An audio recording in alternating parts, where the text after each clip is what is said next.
Accidents की भी अचानक से जो डेथ है वो तो हो ही रही है, और सबको मालूम है सडन डेथ जहां भी हो रही है ना, लगभग लगभग हर कोई ये जिक्र कर रहा है कि ये किसकी वजह से है, ये मालूम है सबको। अब हमें बताने की जरूरत नहीं है कि किसकी वजह से है, बल्कि एक आध आदमी मतलब मैं तो, मेरा ऐसा काम हो रहा है कि मैं तो अगर गलती से भी किसी को फोन करके पूछ लेता हूं भाई कैसे हो यार, ना ना वैक्सीन कौन लग रही थी, यार मन ने तो कुछ कहा ही नहीं है। मतलब उनको ये लगता है कि जनो मैनू ये कन्फर्म करने खातर पूछूं। तो खैर ठीक है, जनता सरकार मोर्चा वालों ने इस बात को इस लेवल तक लेके चले गए कि लोगों के कॉन्शियस में है। और आपको जानकर शायद मतलब खुशी होगी बड़ी और हैरानी भी कि आपको पता है कि एचपीवी वैक्सीन सिर्फ हरियाणा में बंद हुई है। पूरे देश में एचपीवी वैक्सीन के लिए अगर पूरे सबसे ज़्यादा अगर चिट्ठियां और मेल अगर कहीं गई हैं हमारे चीफ सेक्रेटरी के पास इसके डिटेल्स में, और हेल्थ सेक्रेटरीज को जब इंफॉर्मेशन मांगी गई और जब तलब किया गया अवेकन इंडिया मूवमेंट की तरफ से, तो जो पहला ऑर्डर जो एचपीवी वैक्सीन को कैंसिल करने का हुआ है, वो सारी की सारी वैक्सीनेशन को रोकने का हुआ है, वो हरियाणा में हुआ है। तो सिर्फ हरियाणा में रुकी है कि यहाँ किसी भी बच्चे को अब कोई वो ड्राइव वापस ले ली है। तो जल्दी ही हम पूरे देश को भी आह्वान करेंगे कि सब के सब लोग इसके ऊपर अब मुहिम को मतलब और ज़्यादा बढ़ाएं और लोगों को जागृत करें। जागरण होने के बाद ये ज़्यादा देर तक देखो, अभी आजकल चारों तरफ भ्रम का माहौल बनाया जा रहा है, चारों तरफ। मतलब दिल्ली के चुनाव चल रहे हैं, दिल्ली के चुनाव के दौरान जो खुजलीवाल साहब हैं वो लगे हुए हैं लोगों को बहकाने के लिए, औरतों को 2100 रुपए देंगे ऐसा करके, ठीक है। और मोगली है वो लगा है अलग एंगल से लगने, कोई मतलब बहन के नाम पे, कोई माता के नाम पे कोई नई स्कीम निकाल के। अभी झारखंड के अंदर और छत्तीसगढ़ के एरियाज में, महाराष्ट्र में ऐसी योजनाएं लागू की हैं जहां घर की औरतों को डायरेक्ट बेनिफिट देने का प्लान उनका चल रहा है। पहले वो बेनिफिट देने का था बेसिकली सिलेंडर के नाम पे चला, फिर ये दिल्ली के अंदर फ्री टिकट के नाम पर चला कि भाई आपको ट्रैवल फ्री है, बस के अंदर आपको टिकट नहीं लगेगी महिला की। फिर ये डायरेक्ट कैश खाते में जाने का लगा। फिर बेटी, जैसे बेटी के जन्म के समय ही वो खाता खोल देते हैं कि आपके बेटी के जन्म होएगी, और सुकन्या योजना करके बेटी का स्कीम, वो असली पर्पस आपको नहीं समझ में आ रहा है, लेकिन मेन पॉइंट आप समझिए। ग्रुप जो सेल्फ हेल्प ग्रुप के नाम पर जो ग्रुप लोन दिया जा रहा है वो भी महिलाओं को दिया जा रहा है। महिला को टारगेट बना करके परिवार से तोड़ना, उसके दिमाग में पैसा घुसाना, और मतलब बड़ी लंबी डिटेल इसके अंदर निकल के आएगी। लेकिन मेन मुख्य बात यह है कि जो महिला का जो इंटरनल सिस्टम अगर खराब होता है तो उसमें टेंशन का बहुत बड़ा रोल रहता है, अगर वो टेंशन में है तो अगर आपकी महिला ने लोन ले लिया है, घर की महिला ने, देखना आप गौर फरमाना जरा, आदमी घर का खर्चा नहीं चला पाएगा केवल तब महिला लोन लेती है, पहला पॉइंट ये है।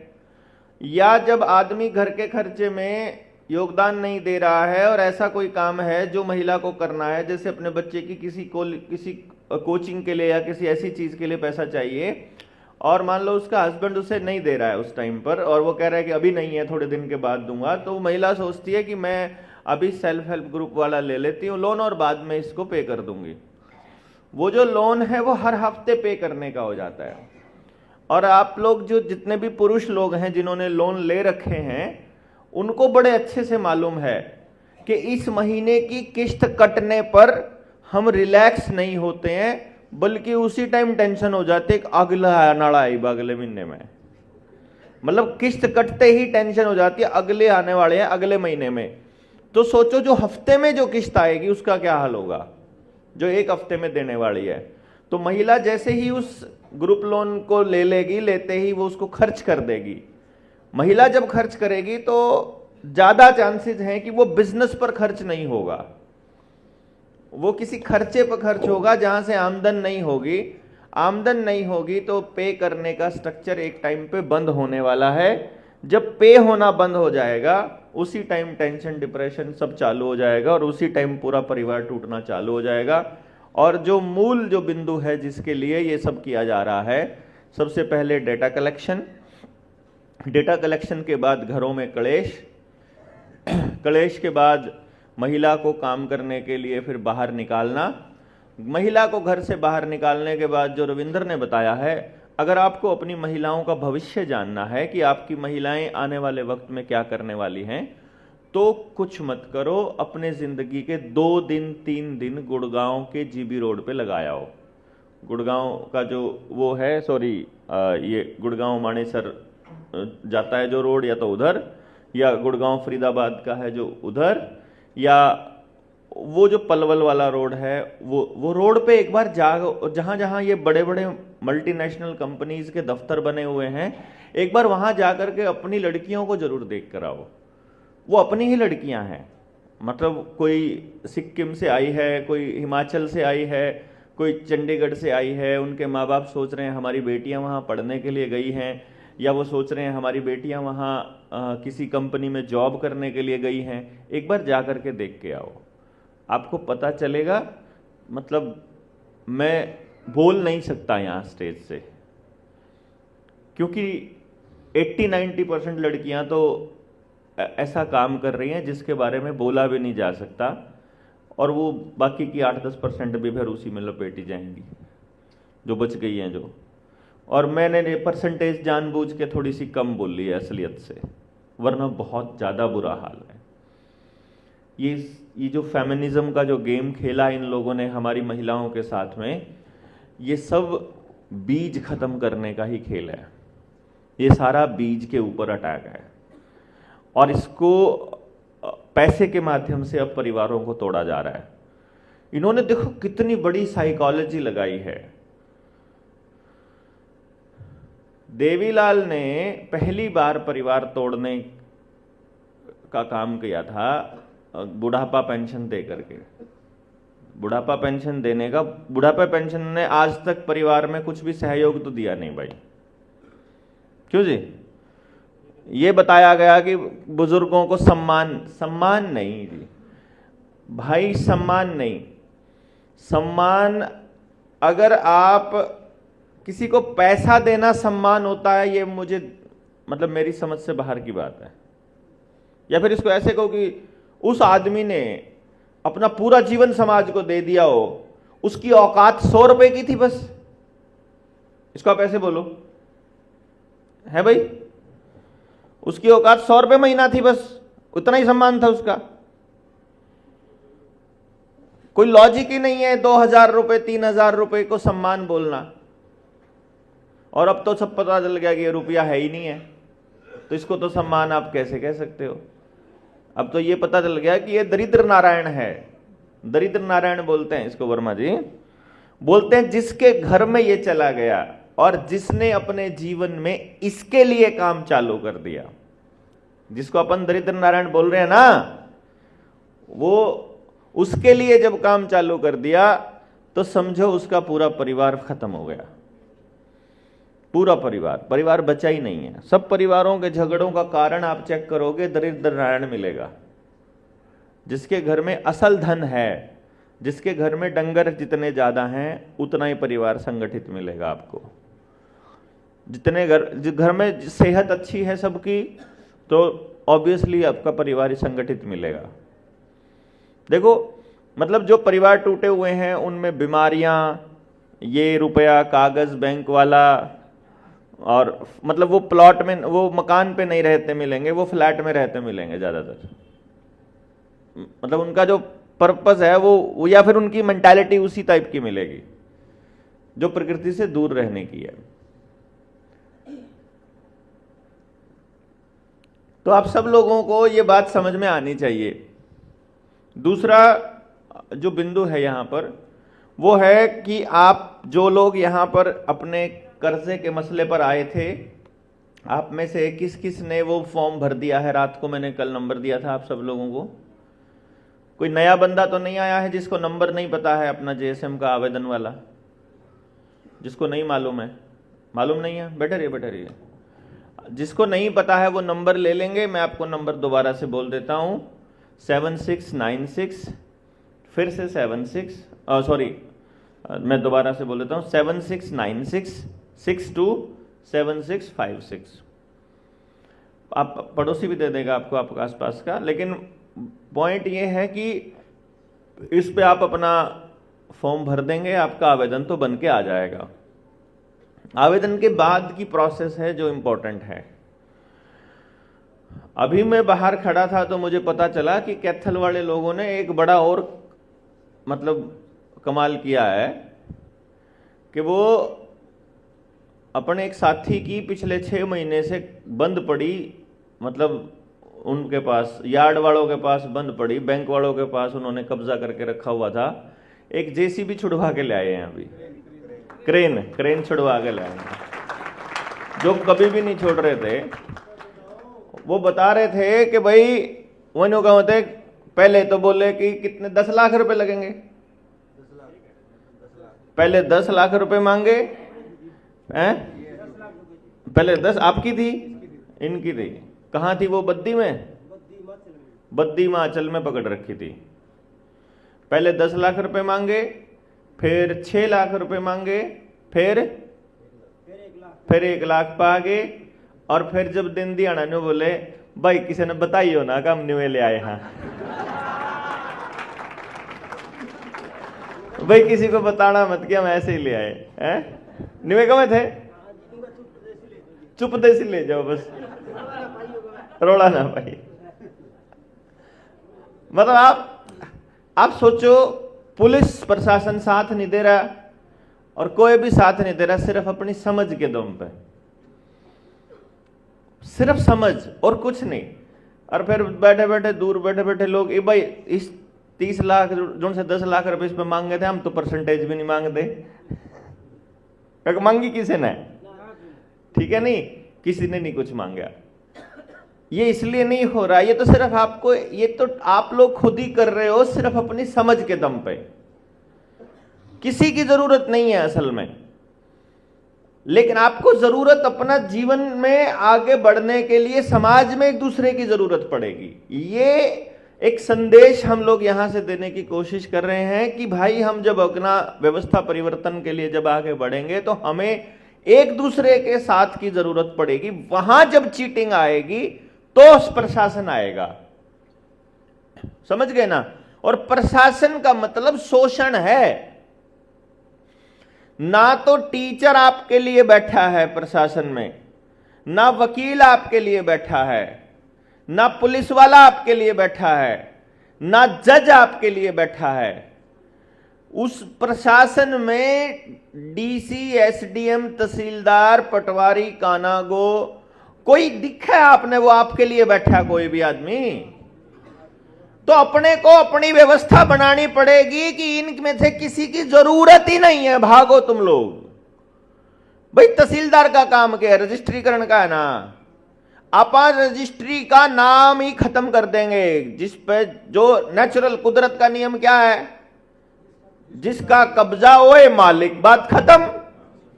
ले तेरे कागज लेकर घूम तू। पक्का इलाज बांधने का तरीका है इनका अपने पास। पक्का इलाज मतलब आपने लोग न्यू कुकरो होगा, स्कूल वाले काट देंगे तो अपना स्कूल नहीं बना सकते आप? बता बना नहीं सकते के? अरे भाई चल जनता सरकार मोर्चा वाला भाई देवेंद्र बलारा किलकी मारन लाग रहा है कि भाई देवेंद्र बलारा एक गुरुकुल या शिष्य कुल खोलेगा, सारा तो को नहीं मिलता उसमें दाखला। ये तो पक्का है भाई। जब आवेदन के केस में या कर्जे के केस में आप सब में से, सब के लिए तो मैं नहीं कर रहा हूं कुछ भी, तो अपनी जैसी भी आपको लिया है कि नहीं लिया है, तो अपना स्कूल नहीं अपने आप खोल सकते। नॉलेज देने लाग रहा ना, मैं बताने लाग रहा भाई स्कूल में पढ़ाने के लिए कैसा टीचर चाहिए। एजुकेशन की ट्रेनिंग है अपने पास, एजुकेशन की ट्रेनिंग, इसके बाद इस अगली ट्रेनिंग जोन से टीचर अपने नको भाई जोन सा JSM तक पास हो रहा है उसकी तो पक्की नौकरी है स्कूल में, जो यार तक पास होगा जा रहा है। हम सर्टिफिकेट न्यू बिन दिन दे कागज का बना के देवांगे ना, हमारा सर्टिफिकेट तो आज दे दिया कल ना उल्टा ले लेंगे, जैसे ही उल्टा रहा चलेगा, ठीक है ना। परमानेंट कोई सर्टिफिकेट नहीं अपना भाई, आज हमारे साथ है, आज नाम लेने लाग रहे, कल नाम लगा, कल नाम लेकर कहोगे ना गलत है भाई, मन कहो मन कह दो, अपना कोई हो नहीं। मैं गलत करूं मैंने बताओ भाई, या तो मैं सुधरूंगा।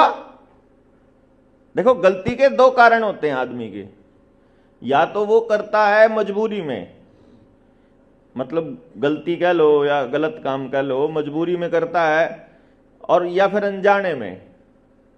मजबूरी में कर रहा है, ऐसा कोई इतने लोग साथ हों जिसके उसने मजबूरी की कोई मजबूरी नहीं होती, ठीक है ना। जिनके साथ इतने सारे लोग साथ लग रहे हो उसकी कोई मजबूरी नहीं होती गलत काम करने की। लेकिन अगर वो अज्ञानता में कर रहा है, मेरे को नहीं मालूम है कि मैं गलत कर रहा हूं, मैंने जैसे ही मालूम पड़ेगा मैं छोड़ दूंगा, नहीं छोड़ूंगा तो मैंने छोड़ दो, बहुत आसान है।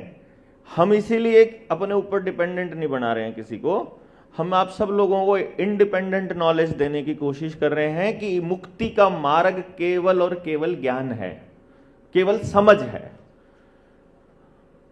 और संगठित रहने का यह अर्थ बिल्कुल नहीं है कि आपको बिल्कुल बाजू में बाजू पकड़ के हाथ में हाथ पकड़ के रखना है।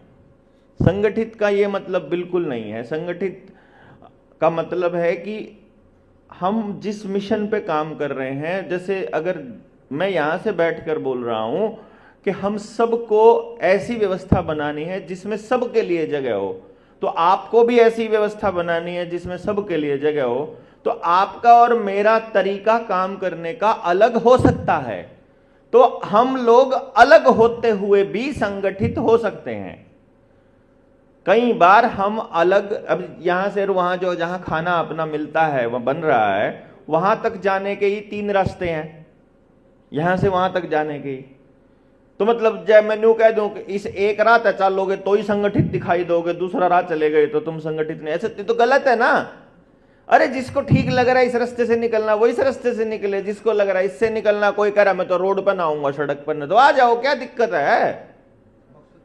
मकसद वहां पहुंचने का है, कोई जल्दी पहुंच जाएगा, कोई देर से पहुंच जाएगा, वो अलग होना नहीं होता, बस ये समझना है अपने को। इसलिए इस बात से बिल्कुल नहीं घबराना है कि भाई शुरू में अभी तो इतने लोग आ गए थे, फिर जब कॉल दाई वहां पे उसाड़ी, मतलब कोई ताड़ा तोड़न वाली या फिर कोई गाड़ी ले गए, उसमें आपने क्या लगा है अग भाई ये जुड़ से रात ने 12 बजे फोन करे हैं और 9 बजे भी फोन कर दे पहुंचे पावे हैं, ये सहायता के लिए आप लोगों के लिए आ रहे हैं। इनने स्वाद आवा इस काम में, कदन सोच रहे हो यहाँ अपने स्वाद में फिर हैं, ये लीलाराम कभी समाज समुद्र खातर कौन फिर दे, अपने स्वाद में फिर हैं हम, अपने स्वाद में फिर। तो हम तो टोरे कौन किस किस ना हो रहा है यू काम करने में स्वाद, ठीक है ना। वरना अच्छा काम कौन नहीं करना चाहता, सारे काम करना चाह, पर वो काम करके किसी किसी ने शर्म आवे, किसी किसी ने डर लग गए, वो को नहीं निकलता करता बाहर। कोई कोई पैदाइशी बेशर्म हुआ हमारे की तरह, गाड़ खा खा के फिर भी नहीं खड़ा रहा है। क्यों? ये कौन से हैं पता है, ये जितने हैं जुड़ से हैं रोज इन बेशरम जिन नाम कहने लग रहे, ये वह सारे कान पकड़वा के पिटिया करते क्लास में। भाई बताओ हाथ खड़ा करके, झूठ बता रहा सही कह रहा हूं, सही कह रहे नहीं। ये सारी क्लास के शाम पिटे हुए कान पकड़वाया कहना रोज घर क्या की गाड़ खावे, पड़ोसिया की भी खावे, फिर भी उनका करें। ये वह हैं, मतलब कति कोई रोड़ा को नहीं, मतलब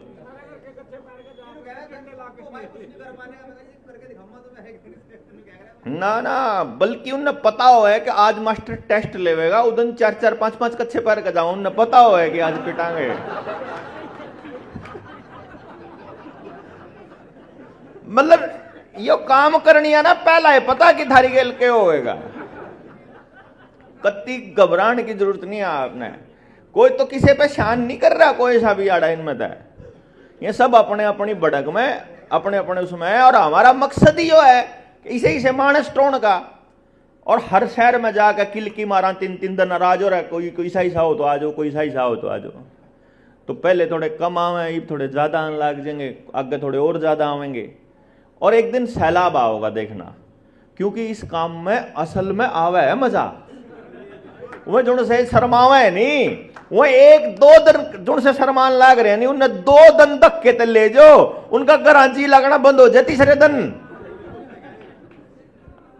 घर खान ना आवे उन्हें। मतलब जो 3-4 दिन हो जाए नहीं, तो आपस में फोन करके कहेंगे, अरे आया नहीं किसी का फोन भान। तो वो ऑटोमेटिक है यो। इसलिए ज्यादा इसको ये मान के मत चलो कि ये जैसे हमारे जो है ना, ये किसी के लिए बहुत ज्यादा काम करने लग रहे हैं। ये वो कर रहे हैं जो हमारे पूरे समाज को करना ही चाहिए, सबको ही करना चाहिए। कि किसी दूसरे के साथ अगर गलत हो रहा हो तो हम में से हर एक व्यक्ति को बोलना चाहिए। लेकिन हम बोलते इसलिए नहीं है क्योंकि हमको बोलना सिखाया नहीं गया, हमको स्कूल में बोलना नहीं सिखाया, हमको स्कूल में चुप रहना सिखाया जाता है।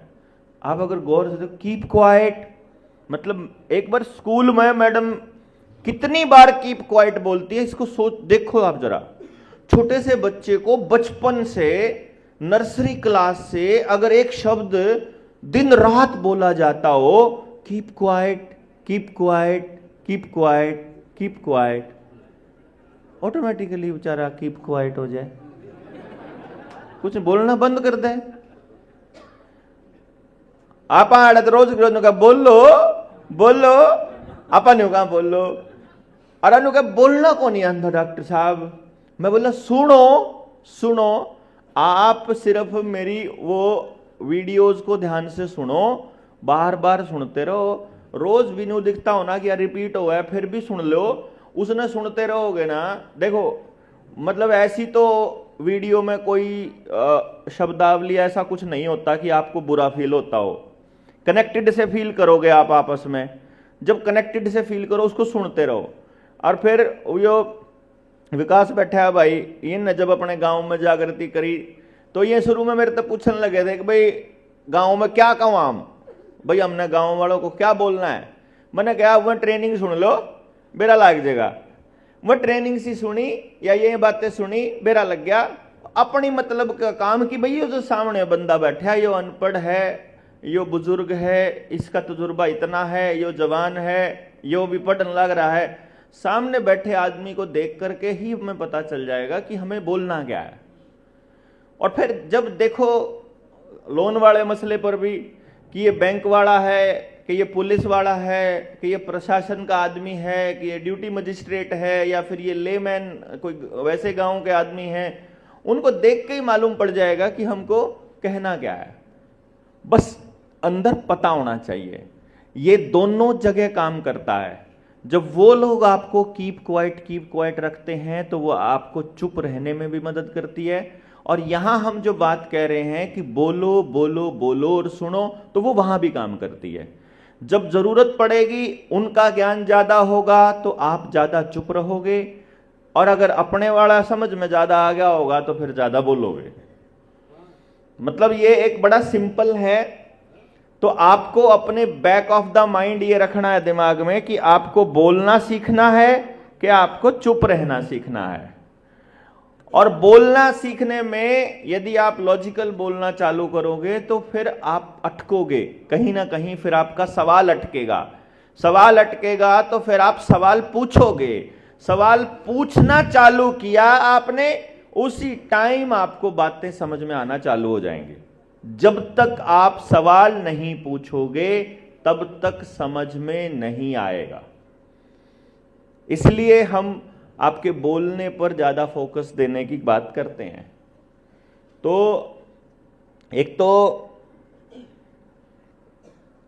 5 तारीख को फिजिकल मीटिंग रखी है हमने रोहतक के अंदर। वहां से हम अपनी एक टीम तैयार करके निकालने वाले हैं और अगले रणनीति के ऊपर काम करेंगे कि अभी तक कितने मानस हैं जो खुद फिजिकल मीटिंग में शामिल होने के लिए आने लग गए हैं, उससे तय होगा। जो ट्रेनिंग नहीं ली है जिन लोगों ने कंप्लीट, मतलब ट्रेनिंग, ये 3 दिन की ट्रेनिंग तो एक तरह से स्टार्टिंग है। आप लोगों को तक 3 दिन तो बैठन लग गए, इवन 7 दिन बिठा के दिखावांगे। भाई देखो, किसान आंदोलन 13 महीने तक वो लोग बॉर्डर पर बैठे रहे। अपने अंदर अगर इतना सब्र नहीं है कि इस लड़ाई को इस लेवल पर ले जाओ, मतलब आप जब कोई बड़ी लड़ाई लड़ने लगो तो सब्र तो होना चाहिए ना हमारे अंदर। कितना सब्र है, मतलब सामने वक्ता जो बोल रहे हैं उसके साथ कई बार आप कनेक्टेड फील करते हो, कई बार आप कनेक्टेड फील नहीं करते हो। तो जब आप वहां कनेक्टेड नहीं करते और तब भी आप उसको सुन करके उसमें से अपने काम की चीज अगर निकाल रहे हो तो मैं समझता हूं ये बड़ी बात है। तो आपका जो काम है वो ये है कि यहां से आप अपने अंदर एक अलग सब्र इंट्रोड्यूस कर रहे हो इस 3 दिन की ट्रेनिंग के बाद। फिर आप अपने जो आसपास जो लोग आए हैं उनसे इंट्रोडक्शन आपका हो गया, उनसे आपका संपर्क हो गया, कुछ लोगों से पहली बार मिले। ये मिलाने का सिलसिला हमारा कंटिन्यूसली जारी है। जब जेल से बाहर आए थे तो उसके बाद हर जिले में हमने मीटिंग की थी, ओपन अनाउंसमेंट किया, बोला कि आइए आप लोग, हम आपको मिलवाते हैं। फिर जिले के साथी आए, उनमें से कुछ साथी किसी पॉलिटिकल पार्टी के साथ चले गए, कुछ साथी किसी के साथ चले गए, कुछ कहीं चले गए। वो ओवर द टाइम, आज की टाइम पर भी बहुत सारे संगठन हैं जो काम कर रहे हैं। तो किसी को लगता है कि यो कर्जे वाला मसला काम का नहीं है तो वो अपने से अलग हो गए, किसी को लगता है कि यो देवेंद्र खाम खाई अपनी अपनी चलावे इसलिए अलग हो गए, किसी को लगता है, मतलब वो सबके अलग अलग, क्योंकि हर किसी का अपना फंडा है कोई काम शुरू करने का। जब उसका वो फंडा क्लियर नहीं होगा या फिर उसका वो टारगेट अगर मतलब वहां से हल नहीं होता दिखाई देगा तो वो किसी ऐसी जगह तलाश करेगा जहां उसका वो मकसद पूरा होता होगा। आदमी को जो चाहिएगा वो जब तक मिलेगा वो तब तक इस संगठन के अंदर रहेगा। तो इसमें बुरी बात क्या है? मान लो है जो चाहिए वो मिल रहा है, ले लो, और उसके बाद आपको लगता है कि आप कर रहे हो तो आप वहां करो। क्योंकि इस दौरान जब तक आप अपने बीच रहोगे, आपको जो बातें हमने बताई हैं, देखो किसी भी साथी को, चाहे हमारे साथ रहा हो, चाहे हमारे खिलाफ रहा हो, चाहे थोड़े दिन रहा हो, थोड़े ज्यादा दिन रहा हो, हमने चीट करना किसी को नहीं सिखाया। जितना सिखाया हमने बोलना ही सिखाया, नॉलेज ही दिया है, समझ ही दी है, सारी बात समझ दी, सारे मुद्दे दे दिए। और वो जा करके अपना संगठन बना के भी अगर संगठन समाज के अंदर जाएगा तो भी इन्हीं मुद्दों पे बोलेगा तो काम तो मारा ही करा है? तो मतलब कोई बुरी बात नहीं है, मैं समझता हूं। बल्कि जब पेड़ से जब एक शाखा जो है वो पूरी संभलती नहीं है तो उसकी शाखाएं इधर उधर दूसरी टहनियां निकलनी शुरू हो जाती हैं, वो अच्छी बात है। वो पूरा तना तना अगर बन जाएगा तो पेड़ भी कुछ खूबसूरत नहीं लगेगा, तो उसकी टहनियां होनी ही चाहिए। तो अगर आप लोग अलग भी होते हो, मतलब आप में से ही कुछ लोग अगर अलग भी होते हैं भविष्य में, तो आपसे कोई शिकवा गिला नहीं है, कोई शिकायत नहीं है, अच्छी बात है। मतलब हम तो चाहते हैं कि मतलब आप लोग इकट्ठे ना रहो, समझ गए ना? जैसे बाबा नानक ने कहा था ना, जहां भी अच्छे लोग मिले उनको बाबा नानक आशीर्वाद देते हुए चलते थे कि जाओ उजड़ जाओ। उजड़ने का जो कॉन्सेप्ट है वो ये है कि अच्छाई जितनी ज्यादा फैले, जितनी अलग अलग रहे, उतना अच्छा है समाज के लिए। ये सारे अच्छे लोग एक जगह पे बैठे, 5 जने एक गाड़ी में चल रहे हैं, तो उनका क्या फायदा? 5 न्यारी न्यारी 5 गाड़ियां में चलो और उनमें जितने लोग और निकम्मे बैठे हैं उन और समझा दो, उसमें फायदा ज्यादा होगा कि नहीं होगा? तो इकट्ठे रहने में नुकसान है समाज का, अच्छे लोगों का इकट्ठे रहने में समाज का नुकसान है। इसीलिए अच्छे मानसा ने, मैं तो नहीं कहूंगा तुमने, तो मैं इकट्ठे होने नहीं दूं। समझ गए ना? तो जुन से लोग नु कहे कि इकट्ठे रहा करो, आपा उल्टे काल चलना ना, जमा नहीं रहने दे। इकट्ठे रहना नुकसानदायक है।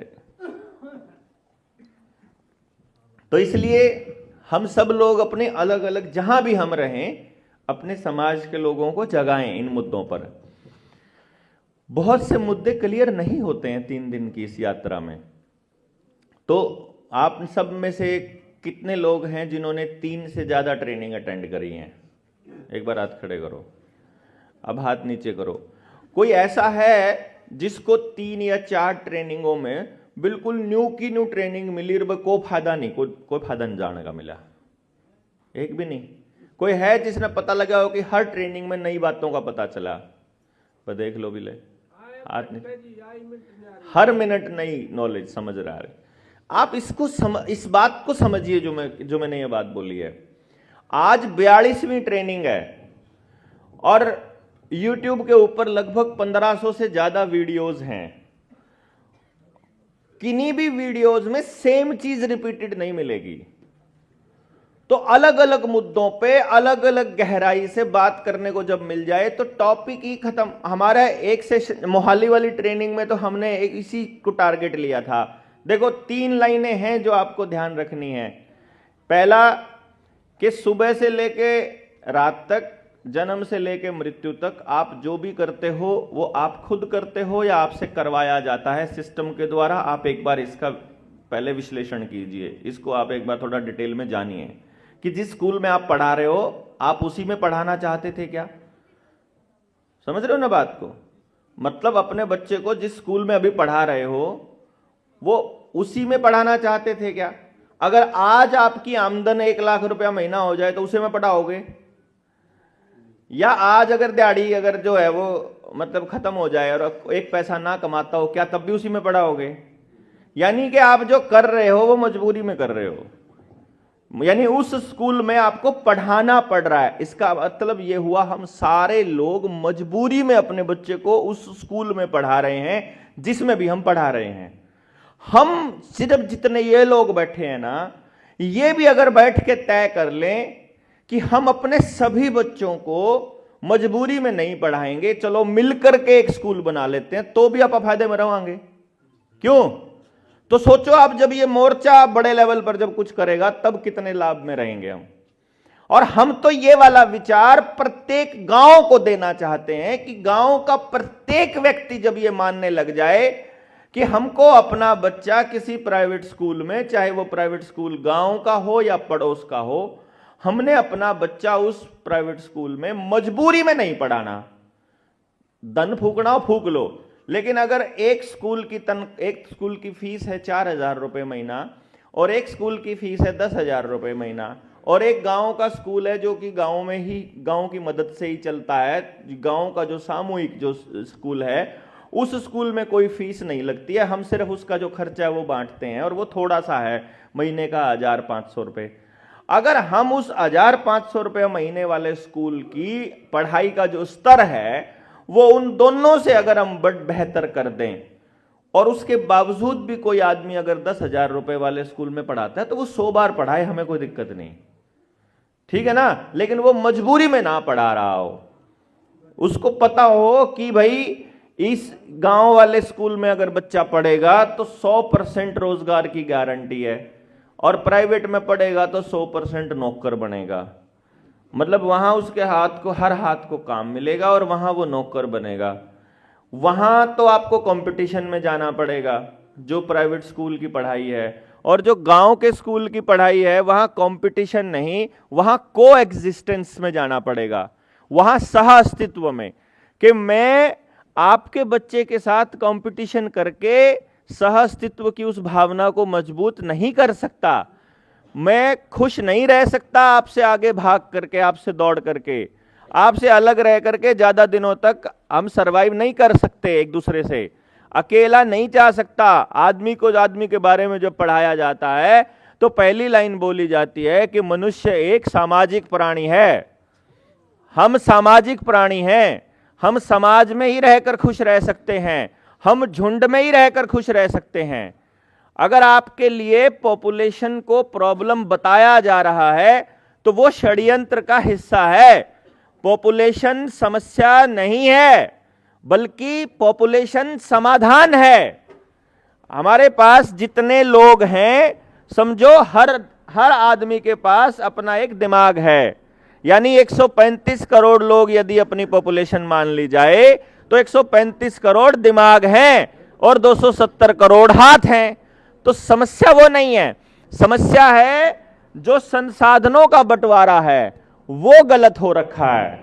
संसाधनों पे कब्जा कुछ लोगों का है और वो कब्जा परमानेंट चाहते हैं, इसलिए हम लोगों को प्रॉब्लम बताया गया कि तुम लोग तो प्रॉब्लम हो। जो आदमी प्रॉब्लम बता रहा है जनसंख्या को, उसको बोलकर देखो कि देश की जनसंख्या घटाने के लिए तू एक काम कर, सबसे पहले अपने परिवार वालों का नाम काम तमाम करके बता, फिर अपना कर, चल तने तो निपटा दिया, फिर देखेंगे। वो ये कहता है कि अगर आप लोग किसी इंजेक्शन से अगर आप लोग टपक रहे हो, अगर आप एक्सीडेंट्स में अगर आप मर रहे हो, अगर आप कैंसर से आप मर रहे हो, या आप कुछ और चीजों से आपका काम तमाम हो रहा है, वो कहते ठीक भी तो है, पॉपुलेशन भी घनी हो रही है।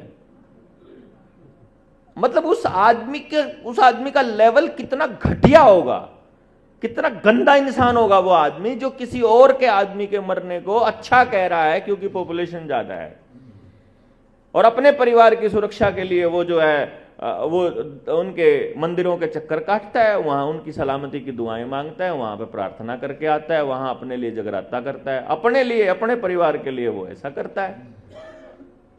सोचो वो किस टाइप का आदमी होगा। और बहुत आसान है कितनी ही बड़ी पॉपुलेशन को संभालना, यदि हमको काम करने का तरीका आता हो। काम करने का बड़ा सिंपल सा तरीका है, हमको अपना स्ट्रक्चर फैमिली रूप में लेकर के जाना चाहिए। अपना स्ट्रक्चर फैमिली का स्ट्रक्चर बना दो। मतलब कैसे कि जैसे ये 20 लोग, ये 15 लोग हैं, 15-20 लोगों की एक फैमिली बड़े आराम से रह सकती है। 15-20 लोग एक फैमिली का रूप ले लो। मतलब जैसे ही आप लोग उस फैमिली का रूप ले लेते हैं, ऑटोमेटिकली आपकी ग्रोथ होनी चालू हो जाती है। फैमिली का पर्पस एक दूसरे की ग्रोथ में एक दूसरे की मदद करना है, एक दूसरे के विकास में एक दूसरे को मदद करना है। यह फैमिली का मेन रोल है। परिवार का असल रोल यही होता है।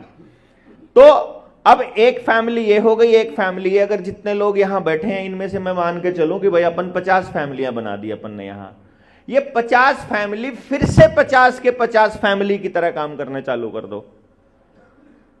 मतलब क्या हुआ कि ये 20 लोगों की एक फैमिली हो गई, उनका एक प्रधान हो गया, दादा हो गया एक घर में, दादा एक हो गया, तो ये 50 फैमिली होगी, 50 लोग हो गए तो 50 दादे हो गए। 50 दादा की एक फैमिली बना दो, या 20-20 की फिर 2 बना दो, नहीं समझेगे? 20 दादा की एक फैमिली, उनका एक दादा बना दो, क्या दिक्कत है? ये फैमिली स्ट्रक्चर बड़ा गजब सिस्टम है। हमने जब अपना जो गुरुकुल का जो कॉन्सेप्ट लिया है, मैं अभी कुछ चीजें मैंने रिवील नहीं करी जानबूझ के, लेकिन मैं आपको एक एग्जांपल बताता हूं, सोचना आप कितना गजब रहता है। मैंने जो अपना ब्लूप्रिंट बनाया है अपने शिष्य कुल का, उसमें यह बनाया है कि प्रत्येक गांव से 2 बच्चे लेंगे। पूरे गांव को पहले समझाएंगे हम कि एक ऐसा स्कूल बना रहे हैं, जिसने अपना बच्चा वहां करवाना हो फार्म भर दो। 100 फॉर्म आए, उनमें से जो माँ बाप अपने बच्चे के बारे में सबसे ज्यादा बुरा लिखेगा वो लेंगे हम। भाई मारा बालक तो इतना नकम्मा है, मारा बालक तो इतना खराब है, जो अच्छा बालक है अपना रखो अपने दो रहा, हमने नहीं चिंता, ठीक है, देखेंगे भी।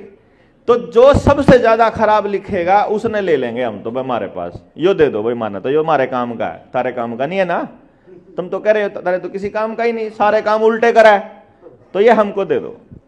अब 10 से 15 बच्चों के ऊपर हमने एक टीचिंग स्टाफ रखना है, टीचिंग नॉन टीचिंग जो भी है, सिखाने वाला, मतलब 10 से 15 बच्चों पे। अब 10 से 15 बच्चों को हमने जो रखना है वो फैमिली स्ट्रक्चर में रखना है, यानी वो जो टीचर होगा वहां पे वो विद फैमिली होगा वहां, और वो उसके बच्चे होंगे 10, कि तेरे बालक हैं ये कुछ भी करेंगे लाना थारा होगा। और एक माँ बाप 10 बालक बड़े प्यार से पाल सके, सारे मामले निपटा सके, ठीक। अब उसने काम है, मेरा मान लो मेरे जिम्मे आए 10 बच्चे, तो मेरे के काम आवे है, मने पढ़ाना आवे है, मने कोई चीज लिखनी आवे है, मने बच्चों के ऊपर रिसर्च करनी आवे है।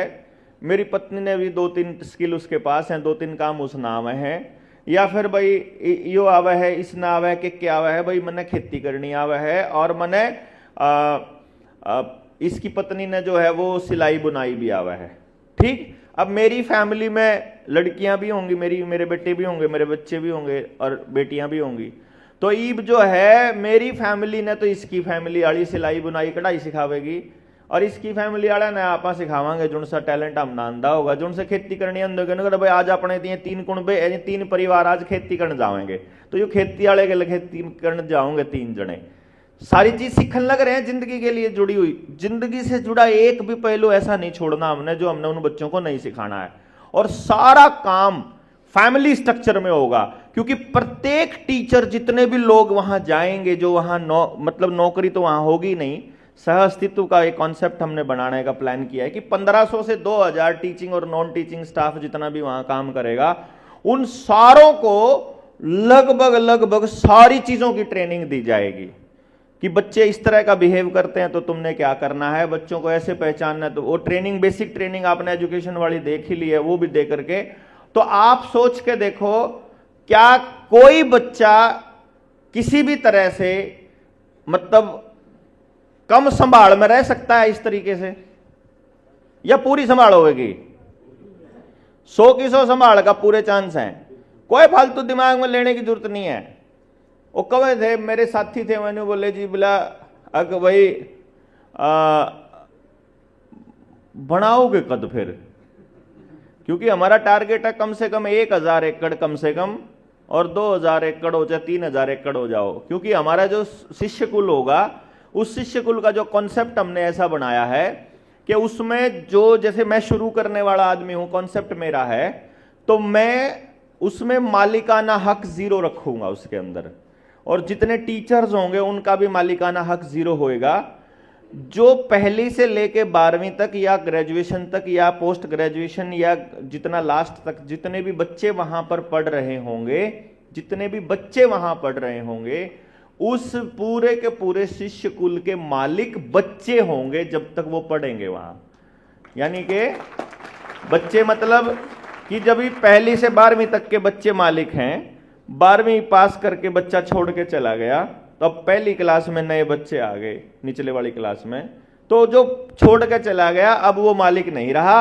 अब जो नया आ गया वो मालिक आ गया तो जो उस टाइम पे पढ़ रहे हैं वो मालिक हैं वो कभी अपने को बिकने नहीं देंगे जिंदगी में क्यों जी अगर किसी को 100% इस तरह का माहौल वाला किसी के बच्चे के लिए मिल जाए तो मैं माँ बाप बिकने देंगे क्या उसको आने वाले टाइम में हम ऐसा इंस्टीट्यूशन खड़ा करेंगे कि भाई जो वहां है ना उस टाइम पे वो तो है ही है मालिक जो छोड़ के जा लिए वो भी अपने विद्यालय को खराब नहीं होने देंगे आने वाले टाइम में फिर कोई अटैक नहीं कर पाएगा उस विद्यालय के ऊपर वो पूरी दुनिया को मैसेज देने वाला एक आइडियल मतलब एक आदर्श किस तरह का होना चाहिए विद्यालय उसका एक सैंपल अगले 25-30 साल में खड़ा करने की योजना है और जो भाई देखो सारे क्रांतिकारियों की ट्रेनिंग भी ओडी कर सका आप सारों को फंडिंग भी वहां से दे सकें क्रांतिकारियों को क्यों जी उनके बच्चों की सुरक्षा और जहां हर गांव से 2 बच्चे होंगे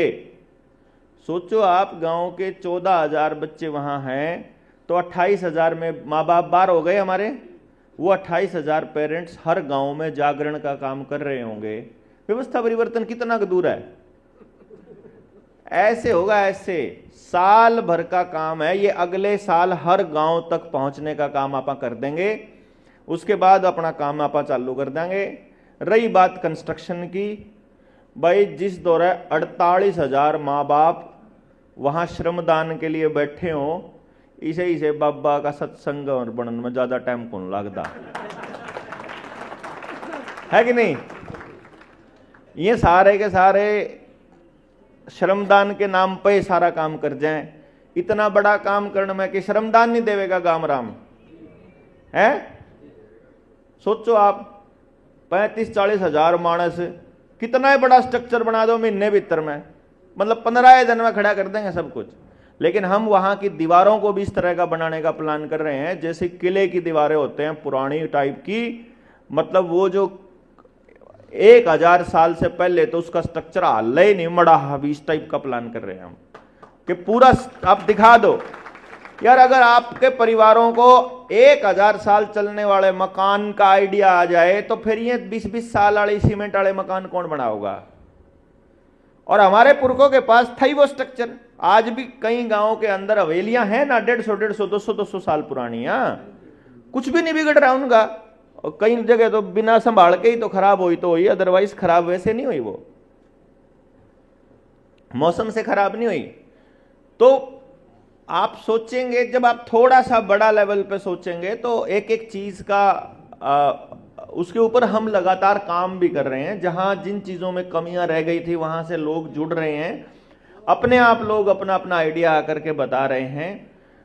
फिर चाहे कैसी भी चेतना हो, सामाजिक चेतना है, राजनीतिक चेतना है, आध्यात्मिक चेतना है, आप देखोगे आपकी अपने आप बढ़ेगी। जब चीजों का पता चल जाएगा, आप देखोगे कि आपको वोट मांगने के लिए जिनको आप नेता कहते हो, जब वो आपके पास आते हैं और यदि आपको समझ हो मुद्दों की, पूरे के पूरे समाज के मुद्दों की, तो आपको वो साफ दिखाई देता है कि ये चोर है, हरामखोर, इसको बोलना ही नहीं आता, इसको पता ही नहीं देश में समस्याएं क्या हैं, इसको मालूम ही नहीं गांव की समस्या क्या है। वो गली को विकास बोल रहा है, वो नाली बनाने को विकास बोल रहा है।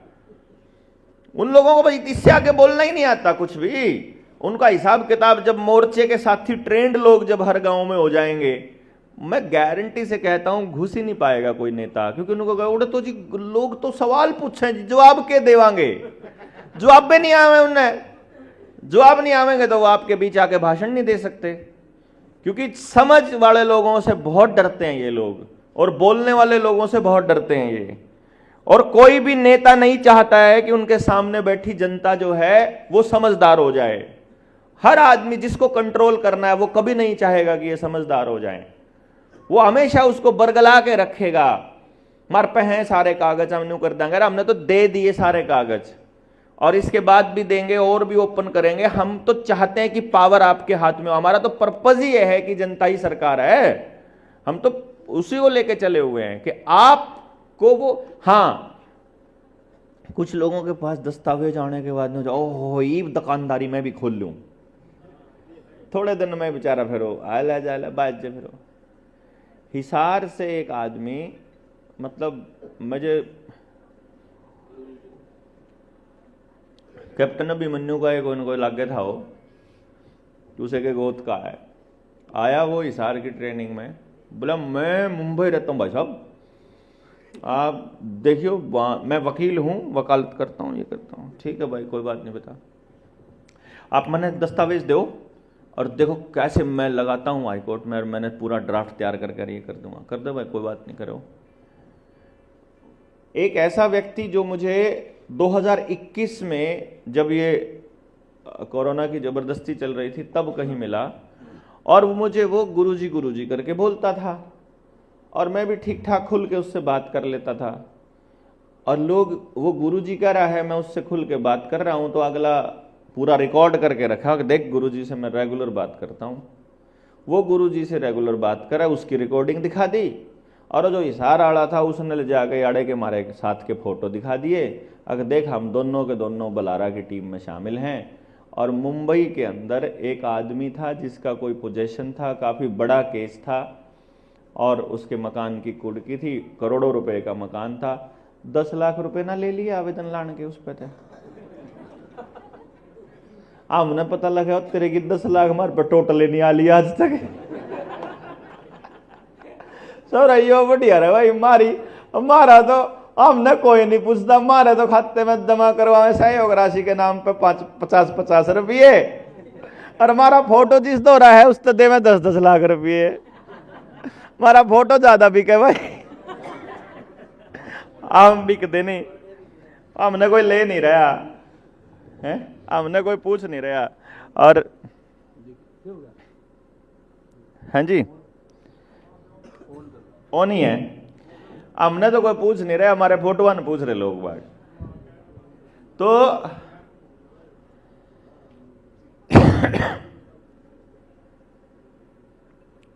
तो इसलिए क्या है, कुछ लोग इस तरह के भी मिलेंगे, इसमें ज्यादा घबराने की जरूरत नहीं है। और बाद में हमने तो अपना पेंडा चटाना मुश्किल हो गया, वीडियो बनाई, वो मालक बाय चांस हमने, मैं और वर्मा जी गए हुए थे अहमदाबाद, और मालक मिल गया हमने अहमदाबाद में, और मैं बोला मखा आपका तो नाम काफी चर्चा में है, महाराष्ट्र के ग्रुपों में घूम रहा है कि आपने 10 लाख रुपए दिए हैं मोर्चे को।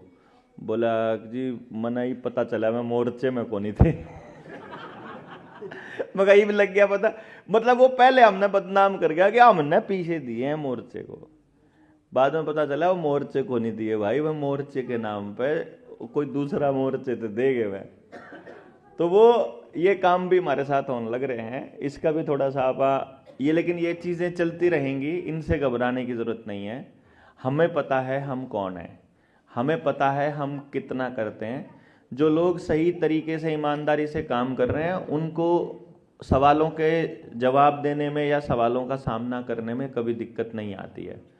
परंतु बस एक बात आपको ध्यान देनी होगी कि कुछ चीज़ें ऐसी हैं जो हम पहले लेवल की ट्रेनिंग या पहले लेवल की, अभी जैसे हमसे एक साथी थे वो बोले जी हमारे पास पूरा ब्लूप्रिंट है और हम ऐसा कर देंगे और पूरी व्यवस्था परिवर्तन हो जाएगी। तो मेरा एक ही कहना है बाकी सबसे भी कि भाई हो जाएगी तो कर दो, ठीक नहीं है कि भाई देखो हम यहां पर आप लोगों को बुला लिया, यहां पे मैं आपको डिक्लेयर कर रहा हूं कि ऐसा नहीं है कि आपको सिर्फ देवेंद्र की बात माननी है और भाई लीलाराम कुछ कहा तो उसकी नहीं माननी, या रविंदर कुछ कहा तो उसकी नहीं माननी, ऐसा नहीं है। यहां सब लोगों को मिलाने का मकसद ये है कि आप सब लोगों के नंबर आप सब लोगों के पास आ गए हैं। यदि आपके पास कोई ऐसा आइडिया है जो इससे जल्दी व्यवस्था परिवर्तन कर सकता है, जो इससे अच्छा संगठित करने का काम आपको कर सकता है, तो आप लोग एक दूसरे को कॉल करके अपने रिस्क और अपने टैलेंट से बुलाइए। ये नहीं कहूंगा मैं कि आप उसके साथ मत जाइए, आप जाइए, समझ लेने के लिए जरूर, और कुछ नहीं होगा। वो कहते हैं क्यों डरे, जिंदगी में क्या होगा, कुछ ना होगा तो तजुर्बा होगा, और तजुर्बा बहुत महंगी चीज है। अगर एक चक्कर मार के आदमी के पास 2 चक्कर मार के किसी को 2000 दे के, किसी को 5000 दे के, किसी को 10,000 दे के अगर तजुर्बे मिलते हो ना भाई साहब, बहुत गजब की चीज होती है तजुर्बा। मतलब वो आपको आने वाले बड़े नुकसान से बचाती है। हमारे साथी कई बार डर जाते हैं कि देवेंद्र भाई आप बहुत ज़्यादा रिस्क लेते हो, आपको नहीं लेना चाहिए, जो चीज़ पता है कि नुकसान कर सकती है उसको प्रिवेंट करो। मैंने कहा वो मैं अपने लिए नहीं कर रहा हूं, मुझे तो पता है कि इन चीज़ों का नुकसान होगा, लेकिन मैं आप लोगों को तजुर्बा देने के लिए ये सब होने दे रहा हूं। अगर एक आदमी की बदनामी होकर सारा मोर्चा बचता हो तो एक आदमी को बलि देने में क्या दिक्कत है? एक आदमी ने बदनाम हो लेने दो, कोई बात नहीं, घबराने की जरूरत नहीं है। लेकिन आपको जो एक्सपीरियंस होगा उससे एक एक आदमी एक एक मोर्चा खड़ा करने के लिए तैयार हो जाएगा। वही तैयार करना तो हमारा पर्पस है।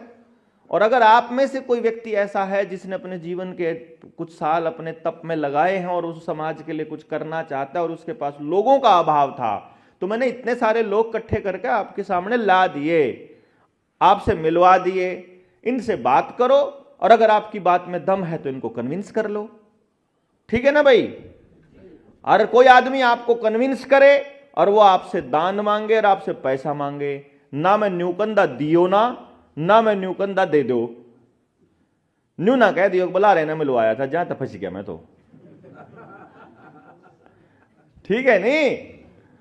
इसलिए नहीं कि मोर्चे में हो तो आप आंख बंद करके भरोसा कर लो, अपने विवेक से निर्णय लो, अपनी बुद्धि से निर्णय लो कि आपको मदद करनी है अगले बंदे की कि नहीं करनी है। आपको करनी है तो करके छोड़ दो, आपकी गुंजाइश है तो ठीक है, नहीं है तो मत करो। रिस्क अपने बेसिस पे आपको लेने हैं। और इसमें कुछ चीजें समय के साथ आपको सब क्लियर हो जाएगा। कुछ मतलब बहुत बहुत गजब का मैकेनिज्म है कुदरत का, परमात्मा का। आज हो सकता है हमको वो चीजें खराब लग रही हों कि वो गलत है, लेकिन वो सिर्फ आपके या मेरे बारे में नहीं सोचता है।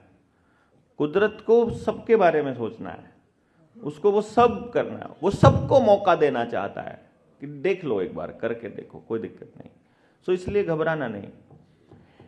तो मुद्दा है कि आप सब लोग जो लोन वाले मसले पर जो साथी आए हैं, आपका आवेदन बनकर आ जाएगा। और जहां बात आएगी बोलने की, तो उसके लिए मुझे लगता ही नहीं है कि किसी को बोलना नहीं आता है। बाकी मैंने आपको ये समझ दी हुई है कि बोलना क्या है। सबसे पहली लाइन जिस बात के ऊपर आपको रहना है वो ये है कि भाई हमारे दस्तावेज देखो, मुझे आज कल मेरे साथ में श्रेय था आया हुआ, तो हम गाड़ी में जब सफर कर रहे थे तो उसने बोला कि गुरुजी आप जो बोलते हो वो आपस में एक दूसरे से टकराती हैं बातें, विरोधाभास है। तो मैंने पूछा बताओ कौन सा? आप बोलते हो कि पैसा नकली है, फिर भी आप इसी के अंदर, इसी को आप, ये किताब आपने मुझे दी, उसने किताब ली, बोला इसी की कीमत आप इसी नकली पैसे से ले रहे हो। देखो मैंने अभी तक अपना सिक्का जारी नहीं किया है कि नहीं? जो सिक्का लेन देन का जो अभी हमने साधन बनाया हुआ है, अभी हम उससे ले रहे हैं, जो ले रहे हैं वो नकली है, ये कन्फर्म है। वो कैसे? वो ऐसे कि भारत के रुपए का मानक यानी भारत के रुपए की परचेजिंग पावर और जो बैंक नोट की परचेजिंग पावर है वो बराबर नहीं है। ठीक है ना? वीडियोस के अंदर डिटेल में आप जाओगे, वहां आपको मालूम है, वहां मैंने आपको बताया हुआ है कि 1 रुपए का चांदी का सिक्का जिसमें 90% चांदी है, एक जिसमें 50% चांदी है, और एक जिसमें लोहा है, और एक कागज वाला और एक डिजिट वाला, इन सब की परचेजिंग पावर बराबर तो नहीं है, क्यों जी? और बैंक इनको पांचों को 1 रुपया मानता है। यहीं पे अपनी सबसे बड़ी ठगी का पता चल रहा है। भाई मान लो मेरे पास चांदी का सिक्का है 1 रुपए का, वो चांदी का सिक्का अगर मैं बैंक में जमा कर देता हूं और अगले दिन लेने जाऊं, मुझे वो लोहे का सिक्का पकड़ा दे, 1000 गुना की ठगी हो गई। इसी चांदी के सिक्के को लेकर मैं बाजार में जाता हूं तो मुझे लोहे के सिक्के में 1 टॉफी मिलती है और चांदी के सिक्के में 1000 टॉफी मिलती है। तो 1000 गुना की ठगी है उससे परचेजिंग करके। इसका मतलब यदि बैंक उसको बराबर मान रहा है तो, यदि वो बंद हो गया है तो बैंक ले क्यों रहा है? क्यों जी?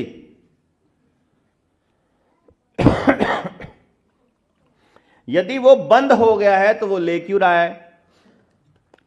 कुछ सो कॉल्ड पढ़े लिखे लोग बोल देंगे, वो क्या बोलेंगे कि बैंकों ने नोट छापने के लिए, ध्यान देना, बैंकों ने नोट छापने के लिए गोल्ड स्टैंडर्ड रखना बंद कर दिया है। ये बोलेंगे कुछ ज्ञानी लोग, सो कॉल्ड ज्ञानी लोग। भाई बैंक जो हैं उनका है बैंक नोट, वो अपने बैंक नोट को चाहे कबाड़ के बदले छापें, चाहे हवा में छापें, वो जैसे मर्जी छापें, वो तो उनका नोट है, अपने नियम बनाए जैसे मर्जी। भारत के रुपए का मानक भी उन बैंकों ने कमजोर किया है क्या? पहले ये तो बता दो। बैंक नोट छप रहे हैं वो नहीं, रुपया, क्योंकि हमको जो लोन दिया जा रहा है वो रुपए में दिया जा रहा है और हम जो पैसा कमाते हैं वो रुपए में कमाते हैं। बस आपको जो ठगी का लेवल इस तरह से पता करना है कि आपने जो कमाया है वो भी रुपया है और आपका, क्योंकि आपका धन है वो, और आप भारत के नागरिक हो, तो भारत के नागरिक ने जितनी भी मेहनत की है उसके बदले में उसे जो भी मिलेगा वो रुपया मिलेगा, क्योंकि भारत की करेंसी रुपया है। आपने जो लोन मांगा है वो भी रुपए में मांगा है, लेकिन आपको लोन जब दिया गया तो वो रुपया नहीं दिया गया, वो बैंक का नोट दिया गया। और बैंक के नोट के परचेजिंग पावर भारत के रुपए की परचेजिंग पावर से 6000 गुना कम है। तो कोई आपसे कहेगा इसे नोट में तो तना रुपये सामान ले रखा, सामान जरूर ले रखा, लेकिन जितना सामान मैंने 6 लाख में ले रखा, इतना सामान तो 100 रुपया में आना चाहिए भारत के रुपए में। मैंने यह है मेरी गल ठगी। समझ रहे कि नहीं समझ रहे? यानी जिस कागज पे आपके साइन हो रखे हैं कॉन्ट्रैक्ट पे बैंक के, वो रुपया देने पे हो रखे हैं और रुपया नहीं दे रखा। बस समझे कि नहीं समझे? तो जो सी चीज दे नहीं रखी वह चीज ले क्यों कर रहे हो तुम? समझ रहे कि नहीं समझ रहे?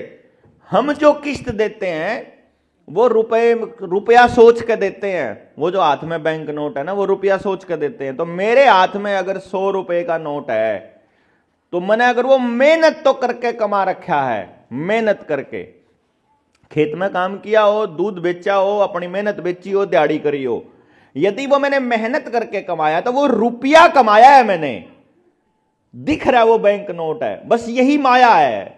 मतलब वो जो दिख रहा है आपने वो नहीं कमाया है, जो आपको दिया गया है वो भी नहीं कमाया है, लेकिन जो आप दे रहे हो किस्त के रूप में वो आपने जो कमाया है वो रुपया है। इतनी गोड़ मोड़ बात है के हो के रहा, समझ में नहीं आवा। कदे कदे कि यू असली है, कदे कदे यू नकली है। देखो कमाल की बात है, आपने इसको समझने के लिए बस थोड़ा सा लेवल उठाना पड़ेगा। मैं खेत में काम करके आया, देखो ध्यान से, मैं खेत में से जो लेके आया वो अनाज लेके आया। अनाज असली धन है कि नहीं? उसकी जो कीमत है क्विंटल में रुपए के मुकाबले, तो उसका रुपया कमाया मैंने। अगर मान लो मैंने 1 क्विंटल अगर अनाज मेरे खेत में पैदा हुआ तो वो धन है। तो 1 क्विंटल अनाज की कीमत यदि 2500 रुपए है तो 2500 रुपए कमाऊंगा मैं। कितने? 2500 रुपए। तो मुझे जो मिला है असल में होगा क्या कि सरकार या मंडियां उस पैसे को जमा कर लेंगी, उस धन को यानी उस अनाज को, और उसके बदले का गोल्ड अपने पास रिजर्व रख लेगी और उसके बदले के नोट छाप के हमको दे देगी। तो वो नोट असली नोट माने जाएंगे जिसके पीछे गोल्ड है, क्योंकि उसके पीछे धन है, इस नोट के पीछे धन है। लेकिन अब बैंक क्या खेल खेलेगा कि ये जो 2500 रुपए आपने कमाकर उनके पास जमा किए, इसको 6000 से मल्टीप्लाई करेगा, 6000 से गुणा कर दे, और उतने रुपए अडानी को लोन दे देगा। आई बात समझ में है? 6000 गुना सीधा, क्योंकि अब रुपए को बैंक नोट में तब्दील करना है। 1 रुपए की जो कीमत है वो 777 मिलीग्राम गोल्ड है, और 777 मिलीग्राम गोल्ड लेने के लिए जब आपको ये बैंक नोट देने पड़ेंगे तो 6300 रुपए के बैंक नोट देने पड़ेंगे। यानी भारत का 1 रुपया 6300 रुपए के बैंक नोट के बराबर परचेजिंग पावर रखता है। अब समझ में आया? यानी जो लोन में दिया गया है वो नकली रुपया दिया गया है, और जो किस्तों में दे रहे हो वो असली रुपया दे रहे हो। दिखने में देने में आपको यही रुपया लग रहा है कि लिया भी हो ये नोट था, दिया भी हो ये नोट ना। उनने जो दिया वो ऐसे टक टक टक टक लिखा और पकड़ा, आपको खाते में ट्रांसफर हो गया। आपने जब दिया तो तड़की से लेकर सांझ तक पागला की तरह दिहाड़ी करके मेहनत करके खेत कमा के डांगर डोकाई तब दिया। आई बात समझ में जी? उनने बिना कुछ करे ऐसे ही दे दिया, ले जा जाओ तथास्तु, 6 लाख का लोन तथास्तु। और हमने वही रुपये इकट्ठे करने के लिए तड़की सांझ पागल होकर रहना पड़ा है। और वो फिर पटदे से उठा के जितने आप किस्तें जमा करते जाओगे, जितनी किस्तें जमा करते जाओगे, क्रेडिट कार्ड से 1 रुपए की परचेजिंग करोगे तो पटदे से 6000 का लोन किसी और ने दे दे मैं। क्योंकि जो आपने 1 रुपया जब जमा करोगे मेहनत करके तो 6000 के नोट के बराबर होगे मैं। यानी क्रेडिट कार्ड इतना बड़ा खेल है, इसीलिए आपके घर में पचारेंगे, इस बैंक का भी ले लो, इस बैंक का भी ले लो, इस बैंक का भी ले लो, इस बैंक गरा में देने। बताओ कमाल की बात, तेरे फायदे की चीज तना गरा देना हुआ है। अरे मेरा हार्ट अटैक हो न हो रहा, मन तू छल्ले डलवाने उसके दे जाना पीछे, उसके कौन दे हुआ है? उनने इतनी चिंता हो रही आपके फायदे की, बता। अच्छे पागल हैं, बोले हैं क्या हम? बोला बना रखे हमारा। तो बस ये पॉइंट्स जो हैं ये अपने को याद रखने। बाकी किताब अपने पास इतना बड़ा हथियार है आज के टाइम पे, इसको कर लो इकट्ठी। इन जितनी हो अपने दौरा। अब की बार हमने ये प्लान किया है कि आने वाले टाइम में जो आवेदन है, आवेदन इसी तरीके से लगाया जाएगा। आप लोग जब अपना फॉर्म भर दोगे और वहां से आ जाएगा कि भाई हाँ तेरा फॉर्म ठीक है, तो इसके लिए सहयोग राशि कर दो। सहयोग राशि मान लो आपसे वो बोलेगा ना कि 5100 कर दो या इतने कर दो, तो 5500 करवाइयो सीधी। 5 किताबा के पीछे करवाइयो, सीधे 5 किताब आवेंगी, करा किताब भी आवेंगी। तो उसका फायदा क्या होगा? किताब अपने पास 5 हो गई, कोई भी पढ़ने वाला व्यक्ति मिले उसको जरूर गिफ्ट करो अपनी तरफ से। आपने तो अपनी तरफ से सहयोग राशि मारे को देनी है। किताब आएगी आपके पास, वो एक विचार एक ऐसा है, इस किताब के ऊपर ही हो सकता है कि हम एक स्पेशल अपनी सीरीज चालू करें, अपना एक चैनल ही चालू कर देंगे किताब के ऊपर ही, कि किताब की डिटेल बताते हुए उसके अंदर वीडियोस डाली जाएं कि भाई यह किताब जो है इसमें पर्पस यो है। तो एक बार जब हमारा इस मतलब बुक को सारी जनता के सामने जब हम ला चुके होंगे, भाई ये देखो एक एक पॉइंट मैं पेज वाइज इसको पढ़ के एक्सप्लेन करूंगा आपको, ताकि दिमाग में बिल्कुल एक लाइन भी ना बचे। जैसे पहले 2 पेजेस पढ़ लिए और उसका एक्सप्लेनेशन दे दिया आपने, फिर कोई सवाल आया तो वो सवाल फिर आप कमेंट में लिख दो, अगला पार्ट शुरू करने था पहले हम पिछले के सवालों के जवाब और अगला पार्ट चालू, एक एक पॉइंट आपका क्लियर कर देंगे। कोई सारे सबूत जनता के बीच में आगे कि आपकी ठगी हो रही है। ईब किसी दिन यह किताब जो है ना बैन होगी, ये किताब बैन होगी किसी दिन, उससे पहले आपके हर गांव में 10, 20, 50, 100 किताबें ये होनी चाहिए किसी न किसी के पास। ये आवेदनकर्ताओं के घर में तो पावेगी किताब। देखो उन लोगों को क्या रहता है कि जहां जहां किताबों की स्टॉल होती है वहां से वो बैन करा देते हैं, घरा तक किसके ठावेंगे। तो उसको इतनी अंदर लेवल तक अपन पेनिट्रेशन करवा रहे हैं, तो चिंता करने की आपको आवश्यकता है नहीं। तो बैंक वालों को जवाब देना लगभग सबको आता है, या अभी किसी को और जानना है, समझना है? आता ही है ना? हाँ जी। रहा बात जैसे अपने आसपास के लोगों को आसपास को कनेक्ट करना, ये तो मेन काम आपको मैंने बता ही दिया है, क्योंकि ये काम आपके आसपास के लोग ही करेंगे। एक क्वेश्चन इसके अंदर आया है कि नए कैंडिडेट कैसे कार्य करें गांव में, जिससे हम लोगों को अपने साथ किसी व्यक्ति को पूर्ण विश्वास और ईमानदारी से अभियान में जोड़ने में सफल रहें। देखो साथियों, एक बात आपको मैं पहले भी कहता आया हूं कि कॉन्सेप्ट को समझिए और फिर आप गांव में काम चालू कीजिए। गांव में चालू करने का तरीका एक ही रहेगा, आप सबको ध्यान रखना है। कोई भी व्यक्ति जो आपका जानकार है, जो आपका दोस्त है या आपके रिश्तेदारी में पड़ता है, उसको खुद कभी मत समझाइए।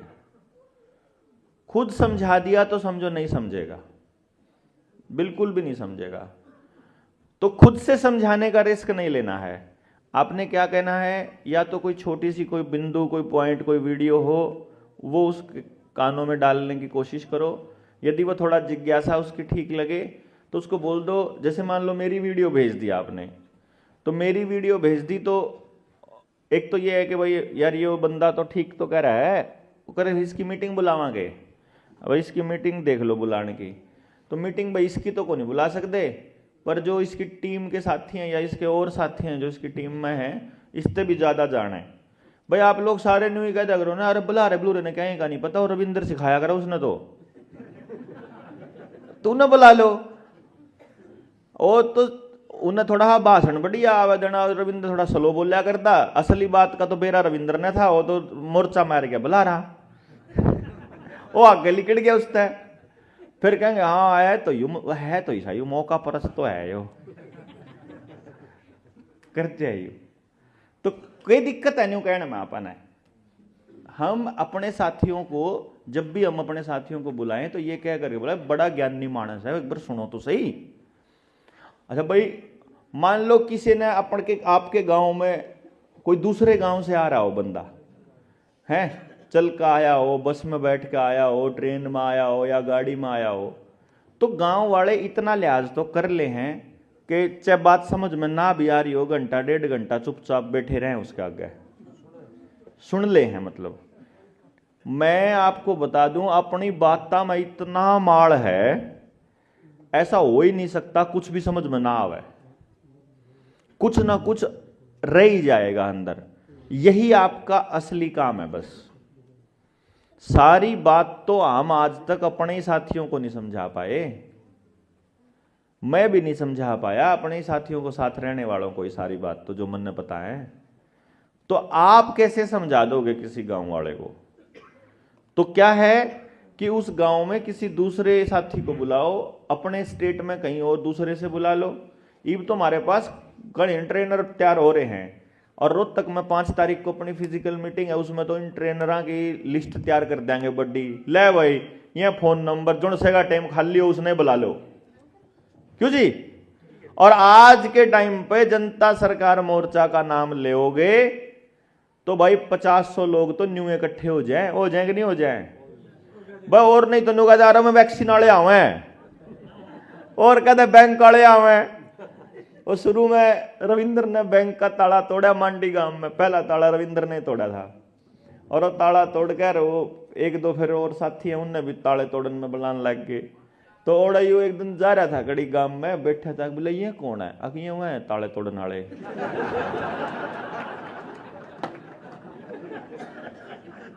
लोग इन्हें ताले तोड़ने वाले भाई भाई मैं तो बोला भाई जब मैं जानता ही बोले तब लोग ताले तोड़ने वाले जो चल रहा है।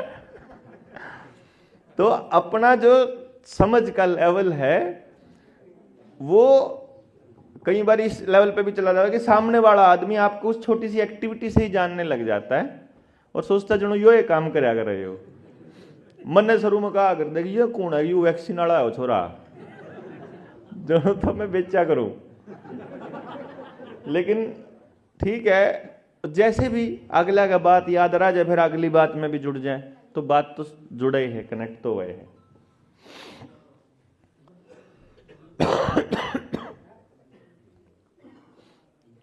देखो ये अपार आईडी पे सवाल है।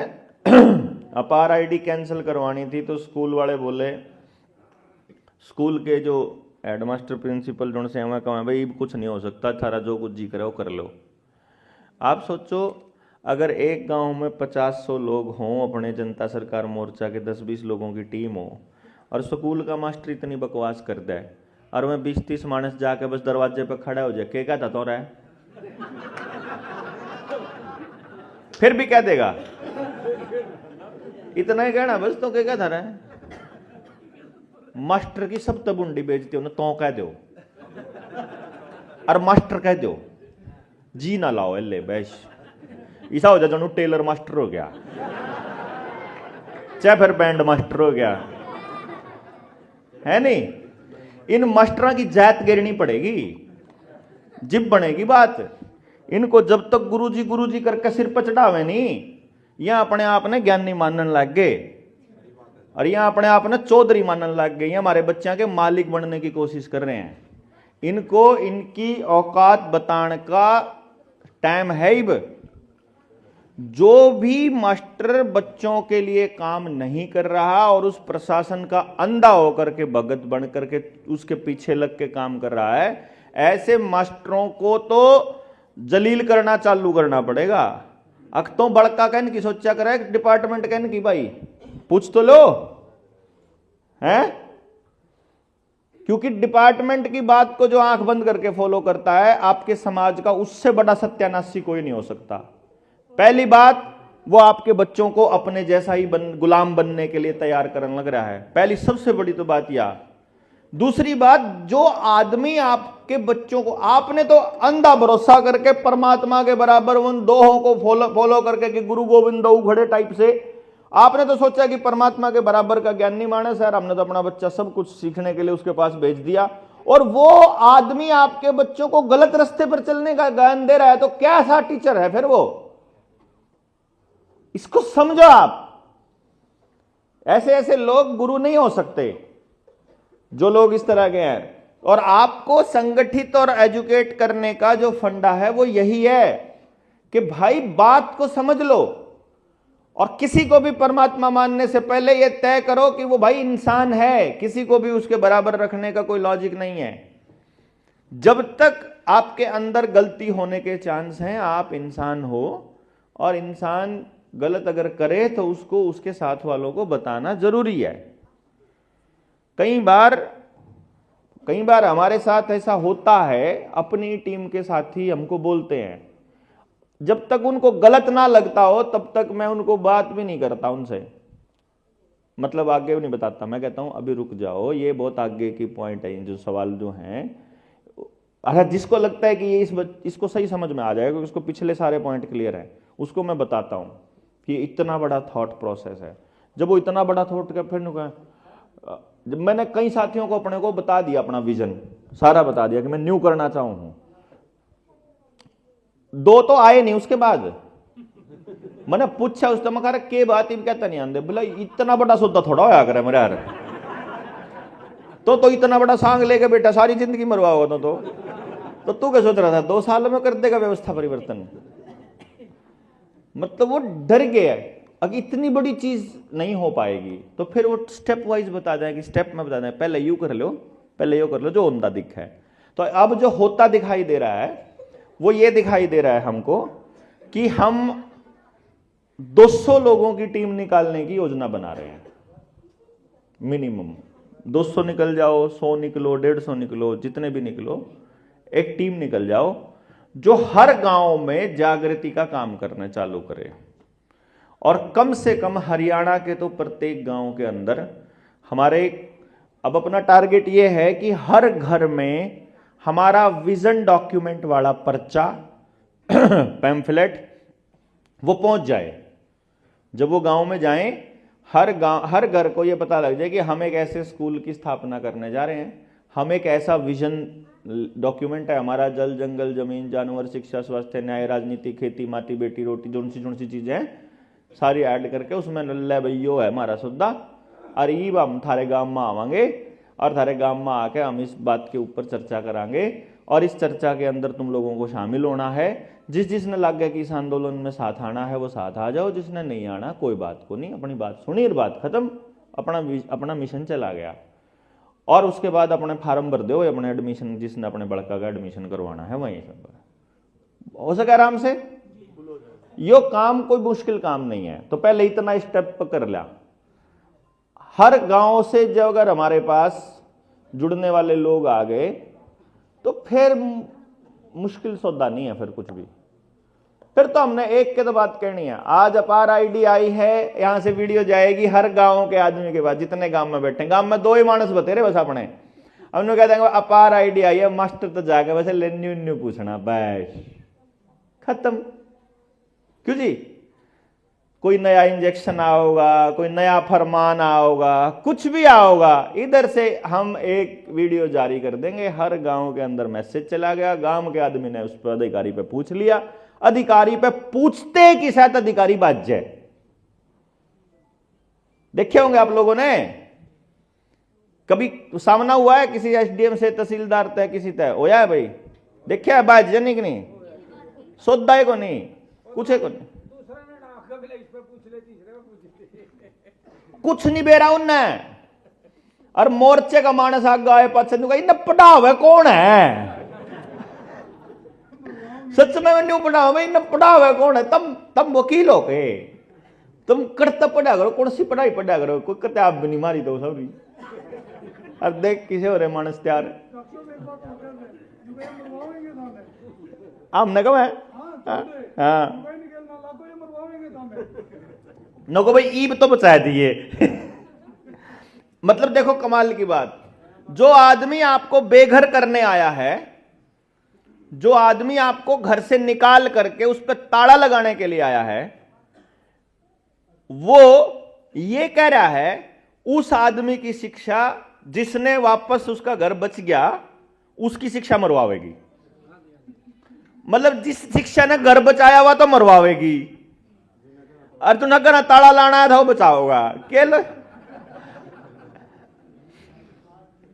उन्हें जो सा अगली बार जैसा कोई हो ना अधिकारी एसडीएम कोई नुका ये मरवाओगे, बस तन्यू में सोच लेने को तो सच ये अपने पर का सोच रह गया हमने भी। उन्हें समझ जाएगा अपने पर का मतलब, अगर तो समझ जिए जाके एक बार शिष्य में मुंह देख लिया तो ना बेरा लाए जाएगी साहब। हाँ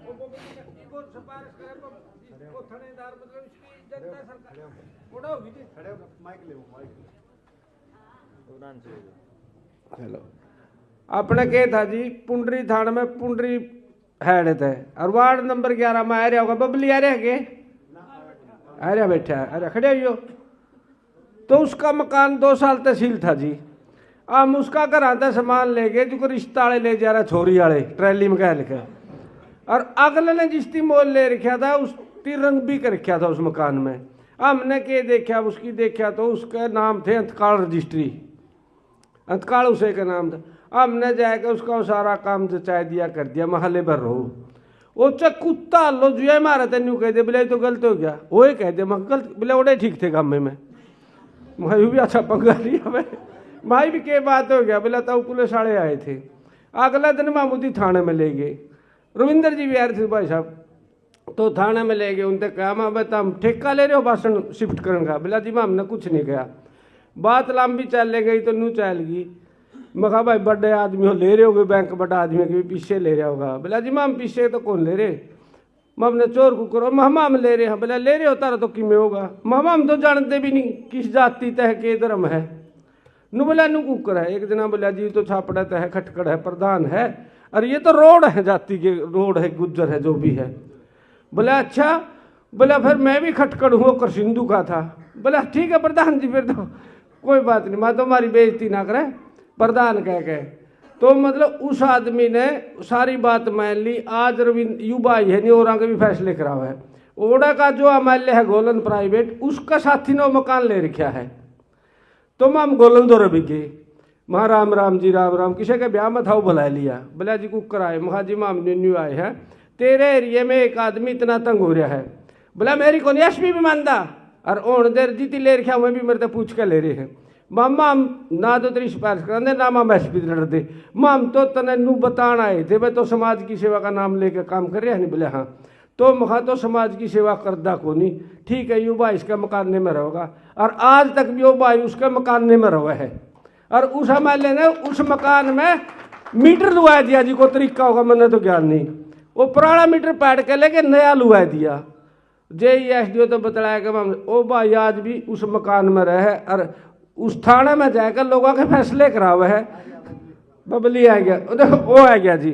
और किमें काम को इसकी मां न्यू कहते भाई बोले हम काम में ठीक के नहीं थे, बहुत देख के सजा हुई और कोठी में बैठे, कोठी के 50 लाख रुपये 3 साल तक। आइए बबली भाई 3 साल इस भाई ने उस मकान में बड़े हो गए थे, 3 साल मकान ने देखे हो गए थे, ठीक है।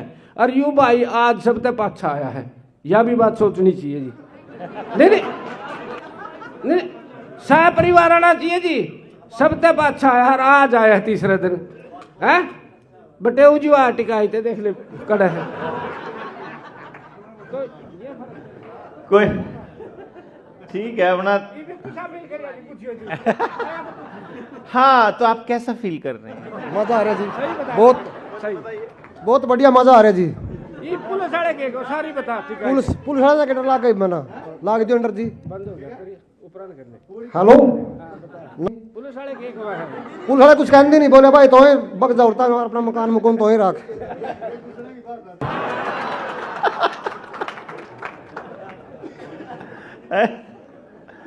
ठीक है इन्हें तो मजा आ रहा भाई, अपना मकान अपने हाथ में आ जाओ तो मजा तो आवेगा।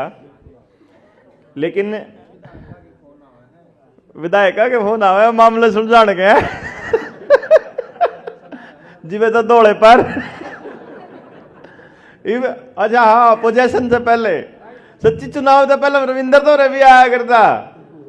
और जो जितने विधायक थे सारे रविंदर भरती ये बात कर रहे हैं भाई, हम साथ में इकट्ठे होंगे, हाँ जी बोल रहे हैं। बोले एक पोजेशन सा रहा था बोले हम पोजेशन रखवाने वाले दिखा, बोला ना एक थमे दिखो बस। तो आपकी पेनिट्रेशन बहुत गहराई तक जा चुकी है पूरे समाज में। हम लोगों को जो डर है वो ये है कि जब ज्यादा लोग आएंगे तो मार पे संभाले कौन जावे। तो इसलिए आपके पास ट्रेंड लोगों की टीम का फ्रंट में होना बड़ा जरूरी है। तो लेवल 2 की ट्रेनिंग अभी जल्दी रखेंगे, 7 दिन वाली जो लेवल 2 की ट्रेनिंग है। लेवल 3 वाली भी करांगे बड़ी जल्दी, एजुकेशन वाली भी कंप्लीट करांगे।